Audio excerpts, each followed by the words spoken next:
Good morning, this is Kasturi De.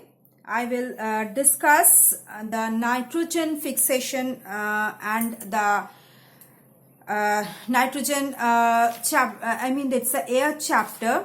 So I'll start with this nitrogen fixation and the carbon dioxide and water vapor in this video. Previously I discussed about the air composition of air, about the oxygen, then about the nitrogen. So I'll continue with that. So in the last video I finished with the nitrogen fixation. I'll start with that only. I'll tell you in the gist that nitrogen fixation is the phenomena by which nitrogen is converted into nitrites or nitrates and it gets fixed into the soil. It can be indirectly or directly due to some other bacterial action. Okay, it is done by the plants to get the proteins which the human beings and other animals obtain it from the plants. Okay, the circulation of nitrogen through the living, this circulation of nitrogen through the living and the non-living components of the biosphere, that is air, water, soil, plant and animals. This circulation is known as nitrogen cycle. Okay, I told you that the nitrogen cycle, the nitrogen which is present in the atmosphere is taken up by the nitrogen fixing bacteria to convert into the nitrogen in the plant proteins. It is taken up by the fertilizers again to convert into plant proteins. Okay, these plant proteins, when they die, they give back the nitrogen to the atmosphere, and when these plant proteins are taken by the animals and human beings, they consume this protein, and when they also die, their death and decay also give back the nitrogen to the atmosphere. So this is the nitrogen cycle, and the nitrogen fixation is carried on by two processes, that is biological fixation and non-biological fixation. Okay, this biological fixation is done by the root nodules of the leguminous plants which convert which has the bacteria in it, which contains symbiotic bacteria. Okay, they convert free nitrogen in the air and soil to form soluble nitrates that is in the soil. Okay, these are converted by the plants into proteins. Okay, this is biological fixation. Okay, see, the root nodules of the leguminous plants, they contain symbiotic bacteria. They convert free nitrogen in the air and the soil to convert into soluble nitrates in the soil, and this is converted by the plants into proteins. Exception is generally the leguminous plants do have these symbiotic bacteria, beans, peas, grams, etc.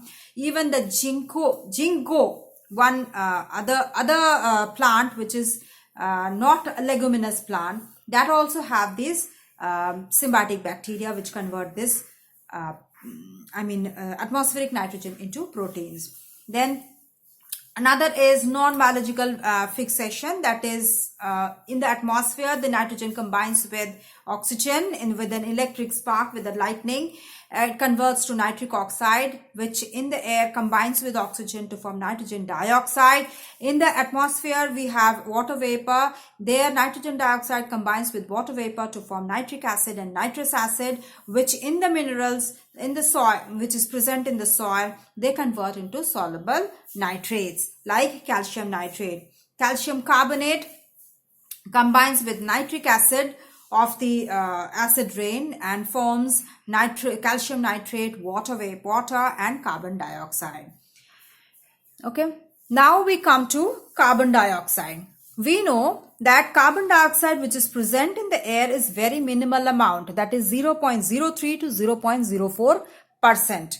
Okay, the physical properties of this is this percentage varies in polluted cities, in the metro cities. This carbon dioxide range, it is much more due to pollution, due to the lot of number of vehicles are there, people are staying much more. So the carbon dioxide level varies in the air, percentage varies. Now physical properties, it is a colorless and odorless gas. It is 1.5 times heavier, as heavy as air. Okay, only moderately soluble in water at ordinary pressure, but highly soluble under high pressure.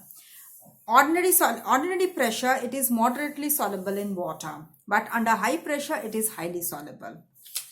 Okay, then carbon dioxide solidifies at a low temperature of minus 78.5 degrees centigrade. Now solid carbon dioxide sublimes, that is, it directly changes into gas. So that is why it is used to keep things colder without wetting them. That is, this solid carbon dioxide is known as dry ice. Okay, the melting point is minus 55.6 degrees centigrade. The solid carbon dioxide has melting point is minus 55.6 degrees centigrade and boiling point is minus 78.5 degrees centigrade. The density is 1.977. It is soluble in water, ethanol, acetone, etc. Okay. Now, what are the chemical properties of carbon dioxide? It does not burn, nor it's a supporter of burning. Acidic oxide and oxide oxide reacts with water to form, this is an acidic oxide. It is this carbon dioxide is an acidic oxide and it reacts with water to form carbonic acid, H2CO3, carbonic acid.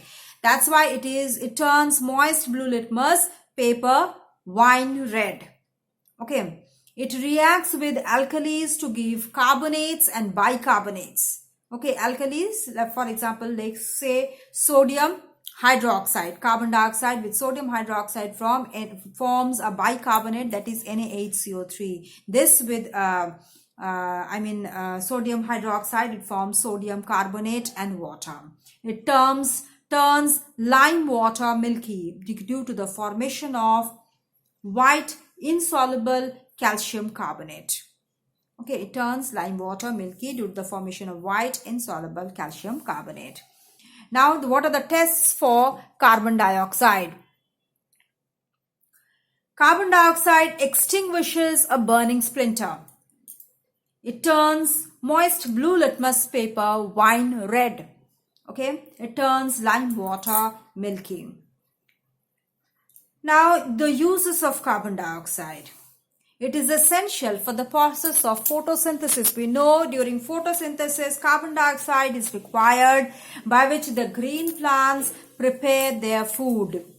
Okay, that is, I think you remember this equation, that carbon dioxide with water. With water, it forms glucose and lots of energy is released. Okay, so this is a photosynthesis which occurs in the presence of sunlight and water vapor. Then chlorophyll is also required.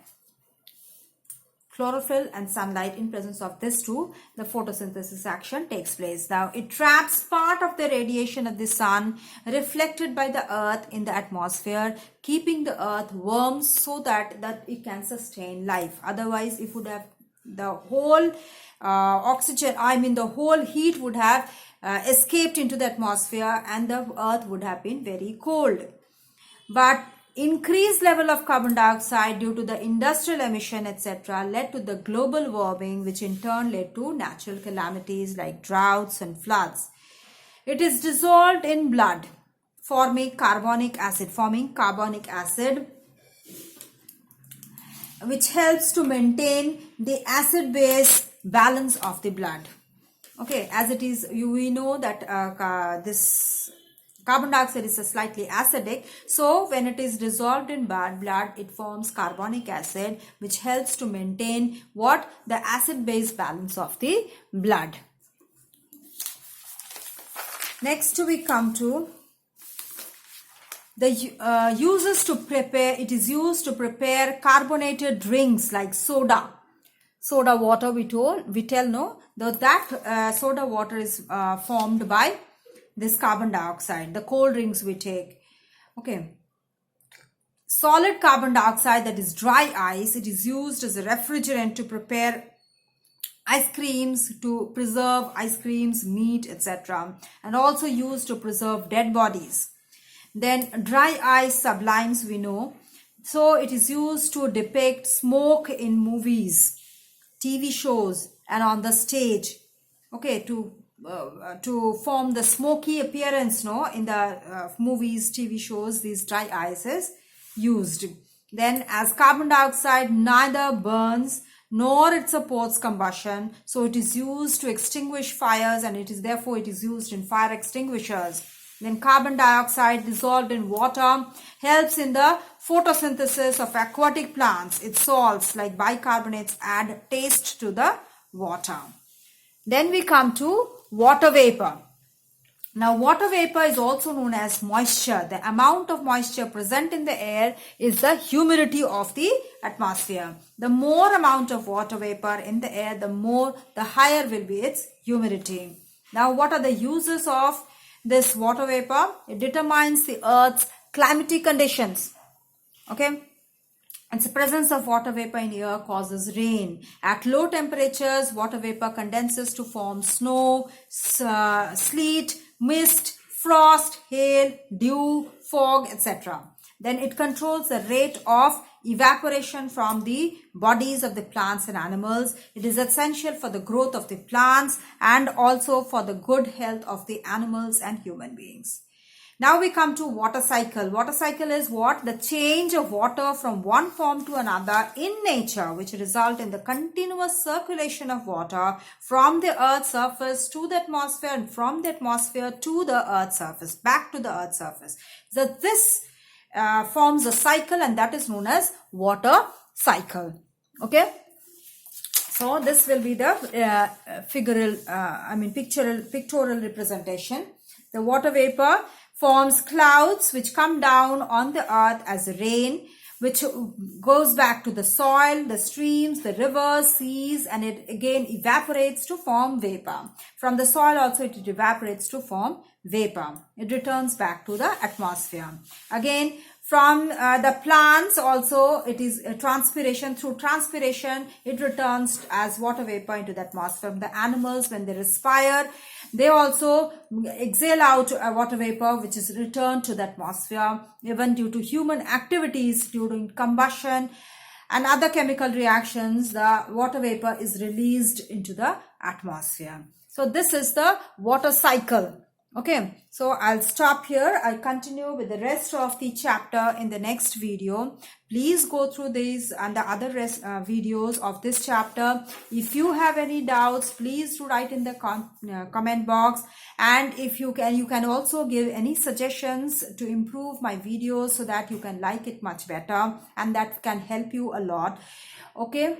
And if you like the video, press the like button. And if you are a new viewer to my channel or you have not subscribed it, please do subscribe and ringing the notification bell so that you can get the notification as soon as it is uploaded. Thank you.